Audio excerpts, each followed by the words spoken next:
puti ha. Ganun ka ng konti. Yung hindi ka lang sasabit. Yan, kanan. Itapat mo yung mirror mo sa kanya. Kasi halos di naman kayo nagkakalayo na size. Ayan na. Then, todo manibela dito sa kanan. Tapos, ang atensyon mo dito pa rin. Okay? Yung ilaw na yon, yung sakyan na yon, palalagpasan lang natin ha. Atras. Okay. Medyo pa taas kaya kailangan ng counting gas. Sige, kailangan malagpasan lang yan. Yan, yung ilaw doon sa bandang kanan. Kailangan lagpasan mo lang. Oo, kailangan mo malagpasan mo. Sige. Di ba ba sasabi? Hindi naman. Hindi na, kasi nakapantay kanina. Yan, lagpasan mo yung ilaw na yun ha. Kanti pa.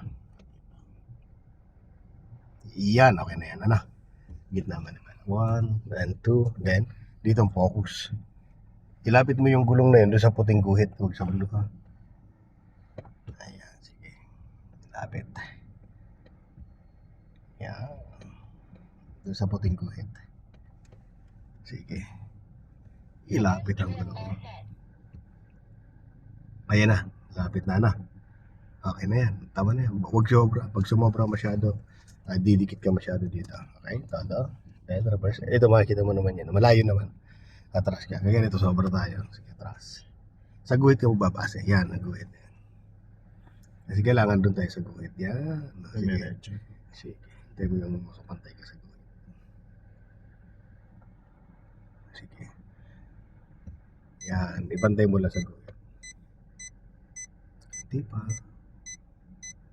Konti pa. Konti pa. Yan, pantay na. Gitna manibela mo. 1, 2, then adjust na lang pagkaran. Mapunta na sa unahan. O, yan. Kahit babain mo yan, tama ikaw yung parking mo. Sila kasi nag-adjust yung nasa ano. Sige, try mo.